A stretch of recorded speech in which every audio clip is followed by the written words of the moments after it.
Yẹ́sò ẹ ṣáà ti rí bí ó ṣe ń lọ ó pọ̀. Omi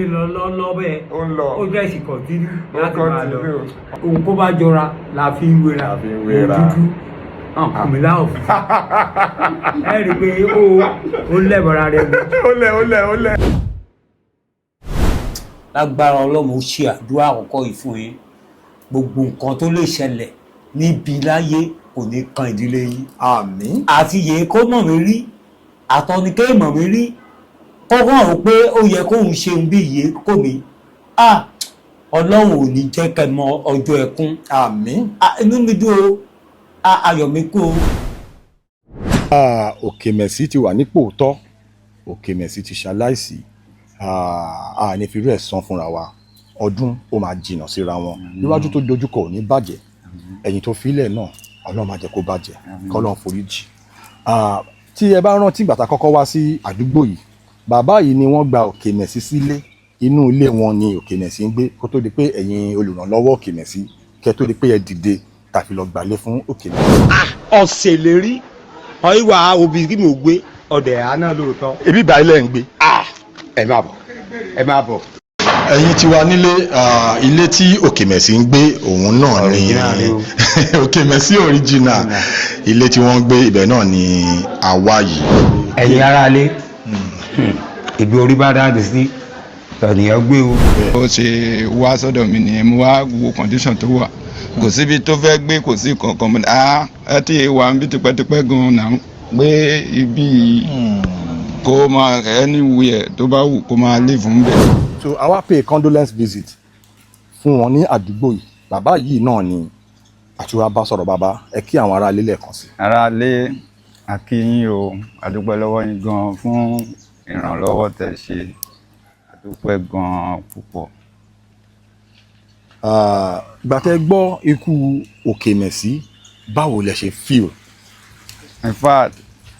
mi ti believe náà because a lọ wo lọ́sítù níbi tó wà nígbà yẹn ó ti wà òkè gan, even gan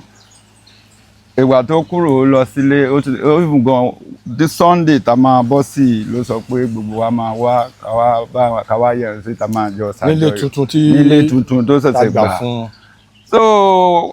lọ́jọ́ wọn kò wá bá àbúrò ẹ̀ tó wá sọ fún mi pé wọ́n ní condition Òkèmẹ̀sí náà irọ́ lèmi tẹ̀ because mi gbàgbọ́ rárá pé ẹni tẹ́mi fojú rí tó ti ń bẹ́tà. Wọ́n ní ó wà ní kómà kẹ̀. Náà la tó gbọ́ pé ó pàpà ṣaláìsí, ó dùn gbogbo everybody. Gbogbo àwa tá wà ń bí even gan kò sẹ́ni kankan tó gbádùn, kò sẹ́ni tó lè jẹun ìgbà tá gbọ́ ikú ẹ̀. Ó ṣe wá láàánú gan o. Ilé ìtarí yẹn Ọlọ́run ní fi rú ẹ̀ san fún gbogbo wa o. Àmín. Ọlọ́run àforíjì. Bàbá a mọ̀ pé nígbà tó Òkèmẹ̀sí wà pẹ̀lú yín, ẹ̀yin yẹn wà lára àwọn tó wọ́n máa ń help Òkèmẹ̀sí nígbà tó wà nínú ọ̀dọ̀ yín. Mo fẹ́ kí ẹ fi àsìkò yìí náà ká tún fi kí gbogbo àwọn olólùfẹ́ tó ń dìde tí wọ́n ṣèrànlọ́wọ́ fún Òkèmẹ̀sí, kẹ́ gbàdúrà fún wọn. Gbogbo àwọn tó sọwọ́ sí Òkèmẹ̀sí tó ń ràn á pè yín ẹ̀dẹ̀dá wọn tọ́nà pín yẹn dẹ̀ pọ̀ gan, àdúpẹ́ lọ́wọ́ yín gidigidi o.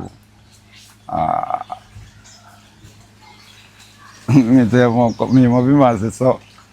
So gbogbo effort yẹn ó ṣe mí láàánú gan pé Òkèmẹ̀sí pàpà kú. Ó dùn mí gan o. Àdìgbà tí mo ti gbọ́ kú ẹ̀ gan nísìn gan mi ò tí ì wà lálàáfíà because mo máa ń rò bíi pé ìwà láàrin wa ó ṣe rí lójú mi. Torí ẹ jẹ́ kí n relate kankan pẹ̀lú yín bí n pé ẹ̀yin lẹ gbà sílé ní táìmù tí ó kọ́kọ́ tó wá sàdúgbò ìgbà yẹn. Bàtà wa táwọn èèyàn dáwó tá gba ilé yẹn fún wọn tán,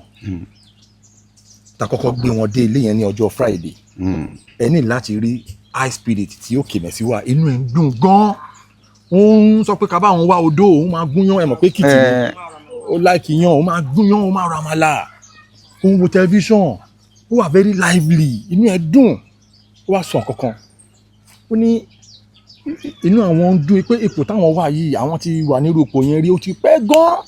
pé inú àwọn dùn, àwọn wà nínú ilé àwọn tí wọ́n gbà fáwọn. Ẹ mọ̀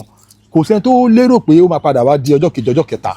tó máa tó wá padà wá di pé a máa padà wá lùzì Òkèmẹ̀sí. bàbá ó jẹ́ nǹkan tó dùn gbogbo wa bí mo ṣe ń bá yín sọ̀rọ̀ yìí tí n bá ń ṣìnú báyìí mi kì í mọ taste oúnjẹ mi ì mọ taste oúnjẹ bígbà tó wọn àwọn ṣé wọn ẹ fi yọ sóúnjẹ yìí ni ibi tó ń ka mi lára dé ní tí believe náà so bàbá ẹ kú àtẹmọ́ra àní fi bẹ́ẹ̀ san fúnra wa a ní ká yọjú sí yín ládùúgbò ká kí yín ni. ẹ ṣe sá o. ẹ̀yin tí wá nílé gẹ́gẹ́ bí ó ṣe ń lọ òun náà ni ẹ̀ ń gbọ́ yìí ẹ ṣé gan thank you so much for your support all the time we will be right back thank you ẹ ṣé gan. God bless you. Okay, merci ẹ kí àwọn tí yín. adúpẹ́ o àmọ́ lórí o ẹ ṣe gan iṣẹ́ ti rí níbẹ̀ ẹ̀gbọ́n ló kò mí ẹ jẹ́ kí gbìyàn kò mí ìyàn gbogbo orílẹ̀ jẹ́ wàá mú ọmọ ìrẹsì is now twenty go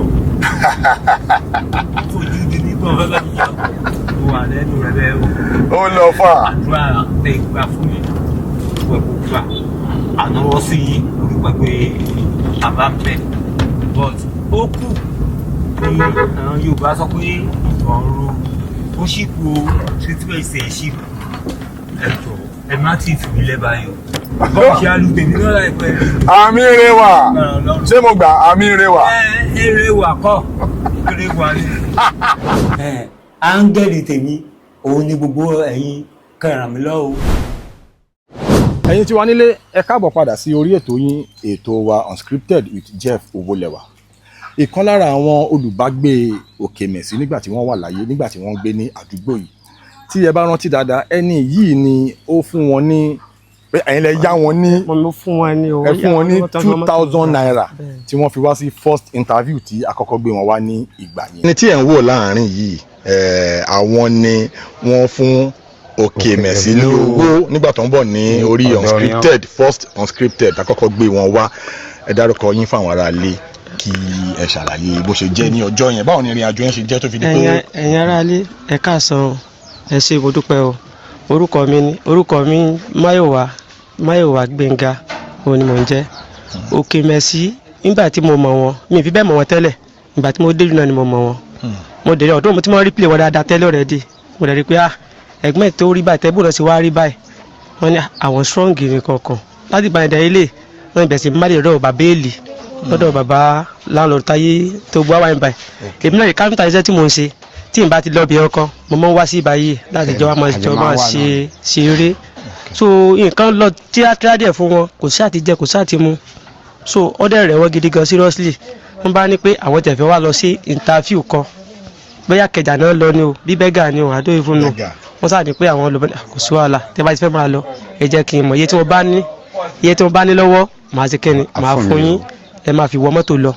so mo ti fún ọ ní tí ètò wà lọ́wọ́ mi jọ ẹ̀ nìyẹn wọ́n dẹ̀ lọ. ẹ ṣeun gan ẹ kú àdúrótì ẹ kú àtẹ̀mọ́ra bàtẹ gbọ́ news ikú Òkèmẹ̀sí yẹn báwo lẹ ṣe feel. ó lágbára gan sa nígbà tí mo gbọ́ news ikú Òkèmẹ̀sí mo lọ iṣẹ́ ní Òṣòdì ní lóṣòdì mo dé nìkan bí something 9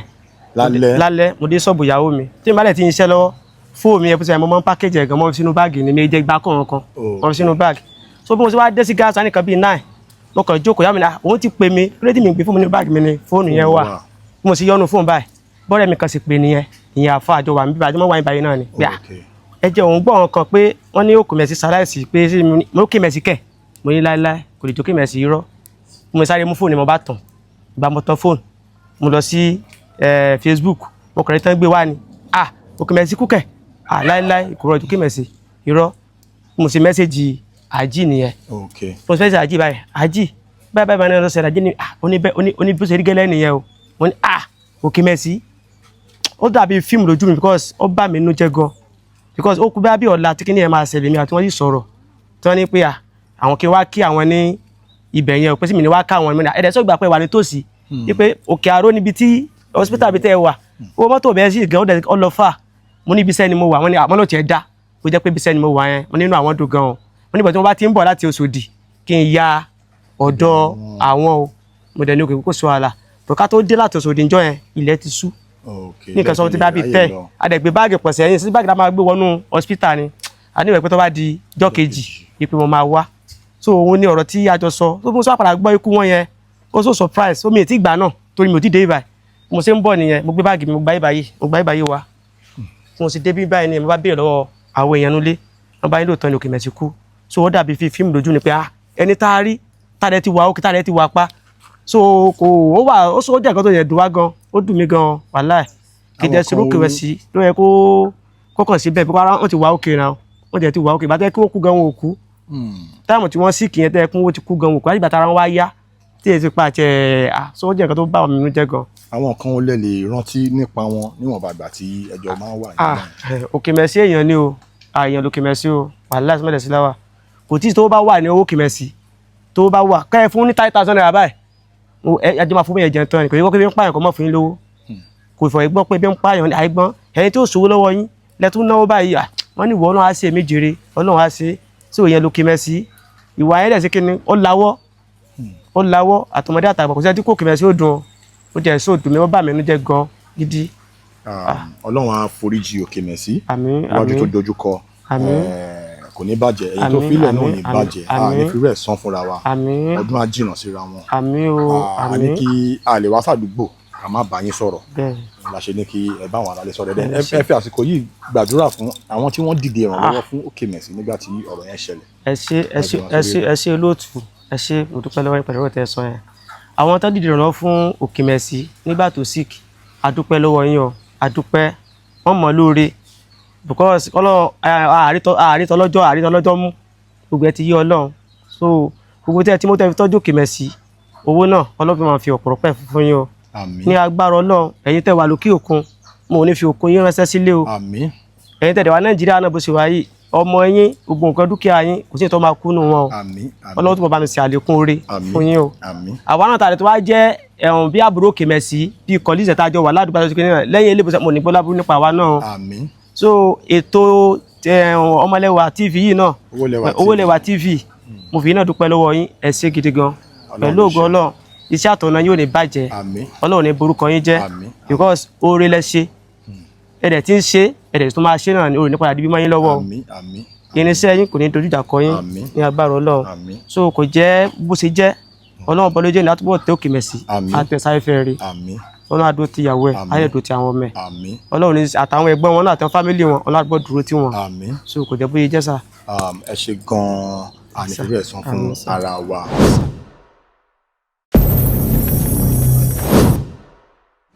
Ọba ti fẹ́ sí ẹ̀dí ìwẹ́rẹ́wẹ́rẹ́ tó bá ti jẹ́ orun gbé oògùn tó wà ní yóò sí. Bíra mo jẹ apá síkìnì mo jẹ bọ̀kọ́tọ̀ pẹ̀lú sẹ̀mó kó fẹ́lẹ́. ẹ̀jẹ̀ yan. kí n bá délé ìyẹn ló kù. Ọlọ́run mo dúpẹ́ lọ́rin. ẹni tàbá gbódó wáyé máa gúnyán fún wa o. Original níbi tí mo wà yìí o level tí mo wà yìí o ẹ wo ẹgbẹ́ Oòduà ìyẹn gan wù mí jẹ ajé. Olúwatópẹ́ Saint Bámidélé aka Òkèmẹsì. ara lè ní ibi kẹsì mímu ẹni tán níbẹ̀ láìláì ẹ ṣé o mo mọ̀ lóore o. Bámidélé Saint aka Òkèmẹsì, may his soul continue to rest in peace. Èmi àti Òkèmẹsì àti wà for long, more than 25 years. More than 25 years. Yes, because àjọ kọ́ṣẹ́ ni lọ́dọ̀ Jídé Kòsọ́kọ́. Àjọ wà ní rí àṣà àjọ ṣe gbogbo ẹni. And one thing tí mo fẹ́ sọ nípa Òkèmẹsì ni pé èmi fún alára mi, there is no how I will talk my story in the industry tí mi ní fi Òkèmẹsì sí. Because gbogbo èèyàn tí mo mọ̀ àbí tó mọ̀ mí nínú industry through Òkèmẹsì ni. Mo rántí ìgbà tí a wà ní rí àṣà tí ó ti tó time tó yẹ pé kí a dá wà láyé ara tiwa. Òkèmẹsì fún alára ẹ̀ ló fà mí pé finest ó yá máa tẹ̀lé Rachel Oníga lọ. Kọ́lọ́n foríjì Rachel Oníga. Mo dẹ̀ tẹ̀lé àmà fúngbà díẹ̀. Ìgbà tí gbogbo a fẹ́ ṣe graduation, Jamiu Azeez, Òkèmẹsì, bẹ́ẹ̀ bẹ́ẹ̀ lọ pẹ̀lú mi Saida àpọ̀bá yẹn. Òkèmẹsì náà ló pè mí padà pé time ti tó láti ṣe graduation lọ kò wá kẹ́ jẹ́ ká ṣe graduation lọ a dẹ̀ ṣe ó lọ bó ṣe kó ṣe lọ. Lẹ́yìn ìgbà náà àwọn tí Òkèmẹsì tún jọ wà náà tí wọ́n jọ ń ṣiṣẹ́ Òkèmẹsì náà ló jẹ́ kí n mọ̀ wọ́n tí èmi náà wá fi ṣe wọ́n sí tó sí tí tàbí débi tá a délé mi mo rántí pé Jaiye Kuti nígbà tí wọ́n ṣe ẹ̀wọ̀n láàfin níyẹ̀ yẹn àwọn láàfin Òkèmẹsí fún alára wọn ló wá mú mi pé bọ̀bọ̀ àfẹ́ ìyàṣẹ́ kan tó láòdò kò dẹ̀ gbúdọ̀ wà ń bẹ̀ àfi wà ní ẹ̀wọ̀n láàfin nígbà yẹn tá a bá wá sọ̀rọ̀ industry pé ta ló súnmọ́ Òkèmẹsí jù ní gbogbo industry bóyá tó yìí èmi yé ni ní gbogbo industry pátápátá bóyá tó èmi mo súnmọ́ Òkèmẹsí jù lórí pé àjọ wà tipẹ́ ọjọ́ tàjọ orí jẹ ọjọ́ tàjọ orí jẹ àjọ ọrùn gbẹ̀pọ̀ títí tó fi dé ní. irú èèyàn wo ni wọ́n jẹ́ àwọn ìwà wo yẹn lè sọ nípa Òkèmẹsí. Òkèmẹsí is a fantastic man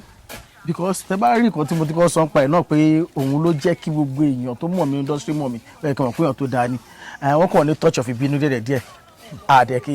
àdẹ tí mo yẹn mọ̀ wọ́n so kò jẹ́ nǹkan tí ó jẹ́ bàbàrà òjì báyẹn lọ. àwọn kan lè máa mí sí nípa àwọn kan wò. máa mí sí pé Òkèmẹsí anywhere tí a bá jọ wà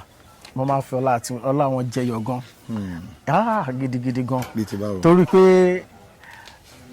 kò síbi tó Òkèmẹsí dé ìgbésí jẹ́ ọ̀tọ́ pé ó ní ìrànfẹ́ lára gbogbo èèyàn wọ́n máa láìkì Òkèmẹsí gan wọ́n máa nífẹ̀ẹ́ wọn gan so ìwọ́n tó bá wà lẹ́gbẹ̀ẹ́ wọn lásán bí wọ́n ṣe nífẹ̀ẹ́ Òkèmẹsí yẹn wọ́n á nífẹ̀ẹ́ náà kẹ́sì á sọ pé bóyá ẹ fẹ́ jẹun Òkèmẹsí àwọ̀ jẹ jáde o kó o fún ara rẹ má jẹ àwọ̀ jẹ jáde wàá jẹun o wàá jẹ wàá mú wàá wà òkè so Òkèmẹsí ó kọjá bẹ́ẹ̀ ṣe o èèyàn tó dá sí mi ni wọ́n tó dá sí mi ni wọ́n. ẹ jẹ́ ká fi àsìkò yìí ká fi gbàdúrà fún òkú ẹ̀. Òkèmẹsí iwájú tí ẹ kọjú sí kò ní bàjẹ́ o ẹ̀yìn tẹ́ fi sílẹ̀ náà kò ní dàrú Olúwa kó wá bá mi pa ọgbà yìí ṣe yín rẹ́ gbogbo ẹnikẹ́ni yòówù táwa bí nínú obìnrin ni tó bá jẹ́ pé òun ló bá náwó bí kinní kó má kú mọ́ ṣé bí ayé tajọ wà yìí kó má kú mọ́ bọ̀ tí kì bá ṣe nìkan náà tó bá jẹ́ pé ẹ̀ṣẹ̀ kan lẹ bá ṣẹ̀ tí rẹ̀ ṣẹlẹ̀ kí Ọlọ́run dárí ẹ̀ṣẹ̀ náà jì kí Ọlọ́run dárí ẹ̀ṣẹ̀ náà jì Ọlọ́run dárí ẹ̀ṣẹ̀ náà jì kó tẹ̀ ẹ́ sáfẹ́ rẹ̀ ọlọ́láhùlá ọlọ́kùnrin nílàbílà nílà ìsìn. ẹ ṣe gan tí ẹ bá wa sọ̀rọ̀ ní orí ètò God bless you. a ti máa farabalẹ̀ gbẹ̀yìn padà wá sí orí ètò on a good day. a máa share different experiences torí èmi náà èmi actor kan lèmi tí mo jarun pa tó wá ní pé nínú industry yẹn tó jarun pa jù mo wà lára wọn kò síbi tí mo jarun pa dé èmi jarun pa dé Òṣogbo dé Ìbàdàn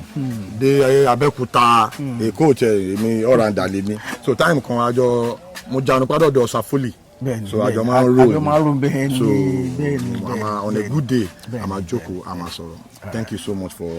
sharing your thoughts about Òkèmẹsí with us on the show. God bless you. ẹ ṣé gan. nínú gbogbo situation Olúwatópẹ́ Bámidélé Saint aka Òkèmẹsí there is one particular person tó jẹ́ pé ó ti wà pẹ̀lú Òkèmẹsí gbogbo that difficult period èèyàn kan wà pẹ̀lú Òkèmẹsí tí kò filẹ̀ fún ìṣẹ́jú kan ẹnìyẹn ló wà lẹ́gbẹ̀ẹ́ mi bàtà kọ́kọ́ wá sí ilé ní weeks ago àbáyín sọ̀rọ̀ ẹ sọ àwọn ọ̀rọ̀ nípa Òkèmẹsí wọ́n dẹ̀ jẹ́ kó yé mi personally wípé ó ní táìmù kan tí mo mọ̀ kẹjọ́ ń gbé ńgbà yẹn náà ni nínú ibẹ̀ yẹn wípé àwọn collapse láwọn táìmù kan lóru ọ̀nà ẹ̀yìn lẹ assist wọn bí ẹ̀ẹ̀mejì wọ́n dẹ̀ fi àpá ibi tó ti ṣubú yẹn wọ́n fi hàn mí mo rí àwọn kan wo lẹ lè sọ nípa Òkèmẹsí. tábà ní ká sọ̀rọ̀ nípa Òkèmẹsí jẹ́ èèyàn kan tó yẹ pé wọ́n máa ń ṣàánú gan wọ́n ní pété èèyàn wọ́n lè máa rí kébí máa pa ọmọlàkejì wọn kó yẹ pé pínsìn náà wà lọ́wọ́ wọn tó kù lọ́wọ́ ẹ̀ láyé lọ́rùn pín 50-50 ni wọn ò fẹ́ mọ̀ bóyá wọ́n fẹ́ jẹun mí ni wọ́n fẹ́ mọ̀ bóyá tó bá ti dalẹ̀ àbóyá àárọ̀ ọ̀la owó ti tán owó yẹ ẹ̀kọ́ máa fi jẹun náà èmi lè ṣẹlẹ̀ ó ìmọ̀ nìyẹn pé mi máa ṣẹlẹ̀ kátó fún wọn pé ẹ̀gbọ́n kò máa sówó kọ̀ọ̀kan lọ́wọ́ yín mọ̀ wọ́n lẹ pé Ọlọ́run tó ṣe léyìí ó máa tó ṣe mí ẹni tẹ́bi ń pa ni pé ṣèbẹ́ lọ́wọ́ ló ń fa àwọn olówó yẹ káwọn fi jẹun káwọn náà wọn ẹni tẹ́bi tó ń pa lọ́wọ́ káwọn tó fi jẹun wọ́n yẹ máa fi ń ronú tí wọ́n ní. so Òkèmẹsí jẹ́ nìkan tẹ́ pé kò sẹ́ni máa wà pẹ̀lú wọn tó ní kọ́wọ́ náà tó ti lára wọn torí ẹ̀gbọ́n ẹ tẹ̀ máa láìkì wọn tẹ́ bá ti wà pẹ̀lú wọn. so àwọn some things ẹgbọ́n ti ṣe fèmí gan ṣe nínú pé ẹ̀gbọ́n yóò deserve kí wọ́n wà pẹ̀lú wọn níjọ́ ṣòro gan ṣe. so ìgbà tí gbogbo ọ̀rọ̀ yẹn wá ṣẹlẹ̀ torí mo rí pé ìgbà tí a wà lọ hospital for 2 weeks ẹ̀yin lẹ wà pẹ̀lú wọn 247 ẹ lọlé èyí bí iṣẹ́ ẹ lọ ẹ ṣáà jókòó tí wọ́n lọ hospital. bẹ́ẹ̀ni. bọ́dọ̀ yẹn ṣe wá di pé wá ṣẹlẹ̀ because a lot of people àjọ máa ń wà náà ni. ever ìwòye last week Friday wọ́n ṣe inú wọn dùn. In fact mo ń wo Kemesi bí gbàtẹ́ pé that Friday last week was one of the happiest days of his life in a long time. so Kemesi ó yá ẹ fún wọn jẹ. original. ẹ̀rí mi bẹ́ẹ̀ lórí ìgbó kí mo fi jó èèsì ọ̀nìyàn kó fà ẹ̀yìn náà ni. torí pé wọ́n wà full of energy inú ẹ̀ ń dùn ó ní kán bá wọn wá ẹ̀yin lẹ ṣe ráìsì tí tó jẹ ní ọjọ́ yẹn. wọ́n jẹ dáadáa wọ́n wà òkè. ẹ dín ẹja wọ́n jẹ ráìsì yẹn tán wọ́n tún mẹ́ja lọ́tọ̀ wọ́n tún ń dá jẹ lọ́tọ̀ so wọ́n ti wà òkè. báwo ni ikú wọn ṣe ṣọ́ọ̀kì yín sí. ikú wọn dùn mí gan-an torí pé níjọ́ Friday yẹn tí mo dáná yẹn tán tẹ́bí wọn jẹun mo ìwọ́n mi ṣọ̀pọ̀ jẹun iná wa ṣáà rí pé níbi ìdẹ̀ náà kọ́ fáwọn pé wọ́n jẹun dáadáa wọ́n tó mẹ́ja wọ́n tó máa di Saturday náà ni wọ́n lẹ pé ó rí àwọn normal ó kọ́ rẹ̀ wọ́n náà kò sí ìwọ̀n tó ṣe wọ́n ju pé ó rẹ̀ wọ́n lọ so bàtà máa di bí ọwọ́ alẹ́ mọ́ ìrọ̀lẹ́ lẹ pé àwọn nídìí káwọn pé táwọn lè mú àfilọ́ra Lucozade boost yẹn fún wa àti sure wọn ò jẹ wọn lọ pé like àwọn feel like àwọn jẹun kọ́ fi máa mú nǹkan mo fẹ́ bá wọn ra apple wa gbé kọ́ lè jẹ nǹkan síkùn wọn náà wọn ò ṣáà jẹ àti máa dé bí kọ́ bí ọwọ́ 12 11 yẹn bí kọ́ bí 11 12 yẹn wọn á ṣàbẹ̀wò kí ló ti fẹ́ jẹ again wọn ṣe bí ráìsì kù lé mo ní yẹn so mo lọ wọ́n mu ráìsì yẹn mo jẹ bá wọn boil 5 eggs. 5 eggs. mo bá wọn boil pẹ̀lú odidi titus ẹyọ kan mo gbé wá sí iwájú wọn bọ́n sọ pé àwọn ò jẹ ráìsì yẹn so wọ́n jẹ 4.5 of the egg. wọ́n jẹ 4.5 ẹyin bíbọ̀. wọ́n jẹ 4.5 so wọ́n tún jẹ titus yẹn náà lẹ́yìn kí n dá padà sí ibẹ̀ so after that n ṣáà rí di bẹ́ẹ̀ bí 1 o'clock wọ́n ní kí n bọ́ síbẹ̀ kí n yan náà fìlà wọ́n bọ́ sí ibà yìí wọ́n ṣe prayer as Christian. àwọn náà ṣe prayer as Christian. so the stage kan like wọ́n fi mi wọ́n ṣe mi ò láìkẹ́ mọ̀ bí mo ṣe pè é njọ́ yẹn pé Kemesi wọ́n ṣe bákan pé mi ò láì mi understand wọn so ó wá stage kan ṣáà gbàdúrà fún ọjọ́ wọ́n rí kí shut up kí má gbàdúrà mọ́ wá ìgbò fi ń gbé kí má gbàdúrà káwọn máa kú báwọn yẹn gbàdúrà káwọn máa kú like wọ́n sọ pé báwọn yẹn gbàdúrà káwọn máa kú but wọ́n sọ àwọn kan tó kún sọ bí gibberish mi understand but some parts ni mo ráyè mú bẹ́ẹ̀ píkì díẹ̀ ṣáà ń gbọ́ parts kan dárúkọ àkàrà àwọn parts kan wọ́n kàn ń dárúkọ a lot of things rẹ pé n ṣáà pé particular tó sọ fún mi ni pé kí n má ti yé gbàdúrà wọn pé wá ti fi stop àwọn pé káwọn máa yọ̀dọ̀ káwọn máa kú parts kan tó ń mẹ́sàn-án àwọn kan bẹ́ẹ̀ ò yé mi ṣáà tó mi sọ pé ẹ̀gbọ́n Jeff nǹkan tí ẹ̀gbọ́n sọ bọ̀ bàtẹ́ ti dé ọjọ́ kejì láàárọ̀ wọ́n sùn lọ́wọ́. wọ́n sùn lọ́wọ́ yá. so ajẹ́kọ́ farabalẹ̀ kọ́ sùn àtọ́ máa débí kan bí ìrọ̀lẹ́ mọ́ alẹ́ like wọ́n tún wá dídé wọ́n fẹ́ dìde bọ̀ strength yìí ò sí. ẹgbẹ́ mi kò tẹ́ pé wọ́n wá láti bí kò tẹ́ pé ẹ̀gbọ́n jẹ́ nǹkan tẹ́ pé ẹ̀yẹ̀ fẹ́ ṣe nǹkan ní ìsìn kẹ́mẹ́ ọ̀kẹ́ fẹ́ ṣe nǹkan ẹ̀rọ mi pé òye lè bá má ṣe nǹkan báyìí ṣe báyìí tó bá dìde supportive máa support ẹ̀. ẹ̀gbọ́n jẹ́ nǹkan tẹ́ pé wọ́n ní láti pé ẹ̀ fẹ́ lè kó possible ẹ máa miss a lot of things nípa ẹ̀gbọ́n yẹn ẹ̀gbọ́n jẹ́ legend tẹ́ pé ẹ lè wà pẹ̀lú wọn kí ni wọ́n máa dùgbẹ́ wà pẹ̀lú ẹ̀gbọ́n yẹn kí wọ́n kọ́ mọ́ yọ good person láàrin wa quick. igi tó tọ́ kò tún pẹ́ ní gbó làwọn èèyàn máa ń sọ àmọ́ kò sí bó ṣe lè jẹ́ náà ọlọ́run á bá wa foríjì ọlọ́run á bu yẹ̀pẹ̀ burúkú kúrò ní ojú ẹ̀ ẹ̀yìn tó filẹ̀ ò ní bàjẹ́ ọdún á jìnnà síra wọn thank you so much pé ẹ bá sọ̀rọ̀ ní orí ètò God bless you ẹ̀yin tẹ́ dúró tì wọ́n náà àní rírú ẹ̀ àní fi wẹ̀ sán fún àwọn thank you so much ẹ ṣe gan. àwọn kò ní jẹ́tẹ̀ nìkankan orí yóò ní gbàbọ̀dì orí yóò ní gbàbọ̀dì gbogbo àwọn atọ́ ẹ̀ pátá orí wọn ò ní gbàbọ̀dì gbogbo àwọn atọ́ ẹ̀ pátá orí wọn ò ní gbàbọ̀dì láṣẹ Elédùmarè mo gbàdúrà lórúkọ Jésù Kristi ibi tí wọ́n ti mú lágbára Ọlọ́run ibẹ̀ ò ní gbẹ ibẹ̀ ni wípé ẹnikẹ́ni tó bá yí òkúta síwájú yóò padà tọ̀ ẹnikẹ́ni tó bá bẹ́ kòtò ibi òun ló máa kó sínú ẹ̀. ọjọ́ ká dúpẹ́ fọlọ́run ti fẹ́ ṣe ló ṣe ṣe èyí àlè bí òun ló ń pa òun ló ń jí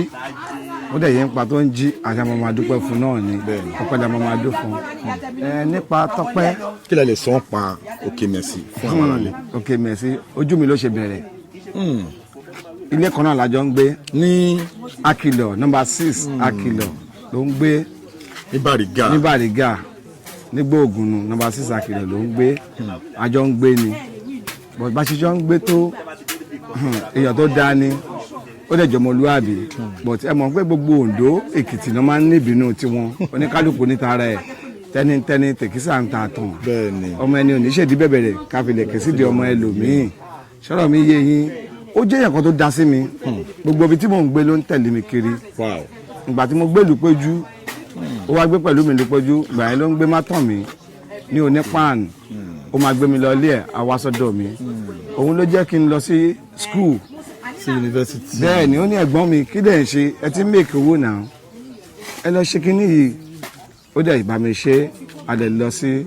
Nsukka òun ló gbé mi wọ Nsukka ó sì ní ọ̀mí òun wà 300 èmi 100 level nǹkan tó ṣe lára mi pọ̀ gan but ó yẹ ọmọ tó sunkún ó yẹ ìyá ẹ̀ tó ń rẹ̀ lẹ́kún but kò sẹ́dá tó ní short come ẹ̀ ṣé kò yé but èyí tó ṣe inú ayé mi èmi dúpẹ́ fọlọ́run ó ti dòkú lẹ́ni o kọ́lọ́ bá mi fọ̀run kẹ́ kọ́lọ́ bá mi tẹ́sáfẹ́fẹ́ rere ṣe àdí gbogbo àwọn nǹkan tó filẹ̀ sẹ́yìn kọ́lọ́ bá mi tọ́jú wọn ìyá tó filẹ̀ kọ́lọ́ bá mi dúró tì wọ́n àwọn àbúrò ẹ̀ kọ́lọ́ bá mi dúró tì wọ́n ọ̀rọ̀ ẹ̀ pọ̀ tàbá ní ká máa sọ lè ní a lè sọ tán ṣégo yẹ yín but ká sábà dúpẹ́ fọlọ́run pé àgbẹ̀dìgbà ànáwó lé lórí kò yá wèrè kò sínwín wọn ní ọbọ̀ yìí ó ti ṣe fíìmù rí òun ló ń sínwín kiri a kò rí bẹ́ẹ̀ ká máa dúpẹ́ fọlọ́run ṣégo yẹ yín àbọ̀ mi ò ju yẹn lọ bìkọ́ tí bá ní kí n sọ̀rọ̀ mi ì ní sọ́tán lè ní sọ̀rọ̀ mi yé yín mi ní sọ́tán lé ní ẹ jẹ́ ká dúpẹ́ fẹ́lẹ́ dùn à ẹ ṣé gan bàbá mi ẹ̀yin mo dẹ̀ dúpẹ́ fẹ́yìn náà o because tẹ́gun ní bá jó orí máa ń yá tọkùnrin gbogbo bẹ́ẹ̀ ṣe ń ṣe fún ló ń sọ I don't know who they call Jeff I don't know a ní ẹ̀gbọ́n mi broda mi kan wà tó ń jẹ́ Jeff ìgbà báyìí tí bá béèrè owó kó tó kú ní ọ̀sẹ̀ tó kọjá yìí 3 weeks ago mo pe àbúrò ẹ̀ mo ní Maria báwo ni Tọ́pẹ́ ó ní ẹ̀gbọ́n mi wà lẹ́gbẹ̀ẹ́ mi ó dẹ̀ gbé fóònù fún un ó dẹ̀ gbà fóònù ní ẹ̀gbọ́n mi àbẹ́ẹ̀ rí ilé ayé mi báyìí àbẹ́ẹ̀ rí mi báyìí ẹ̀dùn pẹ́ fẹ́ràn pé mo ti ń bẹ́tà àṣẹ ń dágbére ni ó ní mo ti ń bẹ́tà ọ̀ ẹ̀gbọ́n mi àmàrí aláyàtà láàfíà àṣẹ ọ̀rọ̀ ni máa bá sọ láàs ní rí mọ́ wọ́n ti ká dúpẹ́ fọlọ́run kọ́lọ́ bá mi tọ́jú àwọn tó fi lẹ̀ kọ́lọ́ bá mi dúró tì wọ́n kọ́lọ́ dáríjì gbogbo àṣìṣe ẹ̀ kọ́lọ́ dáríjì kò sẹ́dá tí ò láṣìṣe o gbogbo aláṣìṣe o ọlọ́run ọba ni mọ́ yàṣà o ni òun ló mọ bẹ́ẹ̀ dà ṣe ń ṣe kọ́lọ́ bá mi dáríjì. bẹ́ẹ̀ ṣe mọ̀ kán sọ pé èèyàn kan wà ẹjọ́ fa nǹkan kan tẹ́ bá jọ fa nǹkan kan ó ń jẹ́ èèyàn tó máa ń bínú tó bá ti bínú tó ti lọ tó bá máa padà dé ìwà ọmọ ọ̀dọ́ máa sọ fún yín pé ọmọ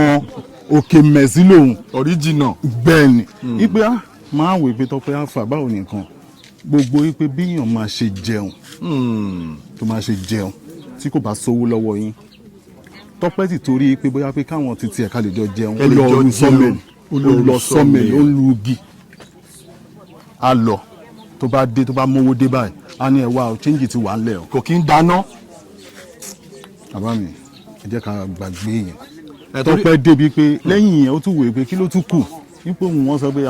a máa bá wípé Tọ́pẹ́ kí ló wá pò ó máa múra jáde ó fine ó fẹ́ lọ rugi ọmọ kó tún níṣẹ́ kan tóun tún ṣe á tún lọ hustle tó bá tún dé náà á tún máa jọ wà ní. owó yẹn everybody jọ máa ń ná ni àjọ ń wà ní. ọ̀rọ̀ tẹ́sọ̀ yìí ẹ jẹ́ kí n buttress ẹ̀ lórí bit torí time kan tèmi náà wọ industry tí máa bá wọn ìgbà yẹn wọ́n ti ń gbé mátọ̀ mi tí máa bá wọn ní mátọ̀ mi gbà yẹn tí ìgbà tí gbà yẹn ọ̀dẹ̀ tí mọ̀ wá tó a ṣe ń hustle nínú film industry ni tí máa fa báàgì mi dé tí ò sówó mọ́tò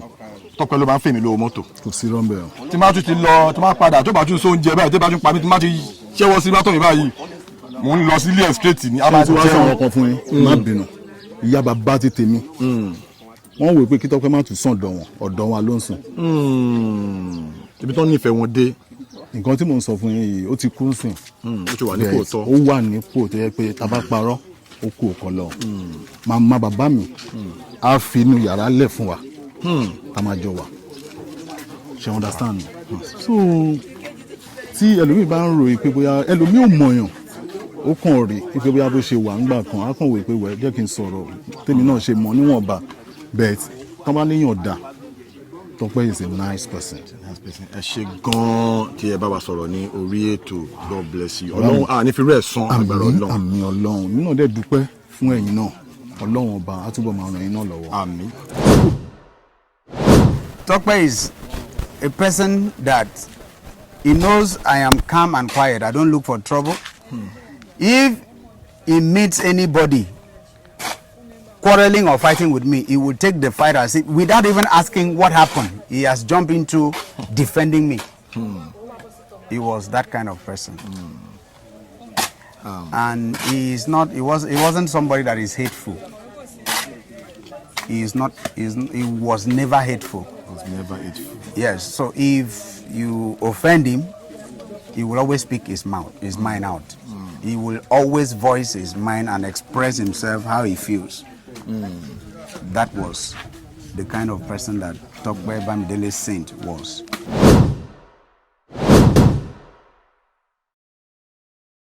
Ẹ jọ̀ọ́, ẹ̀bẹ̀ ni mo bẹ̀, ẹ má hesitate láti support channel yìí. Tẹ́ bá fẹ́ support channel wa,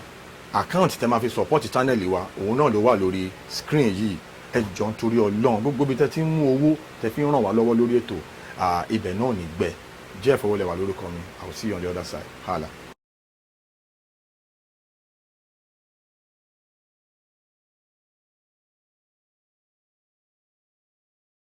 Please subscribe to my YouTube channel and press the notification button.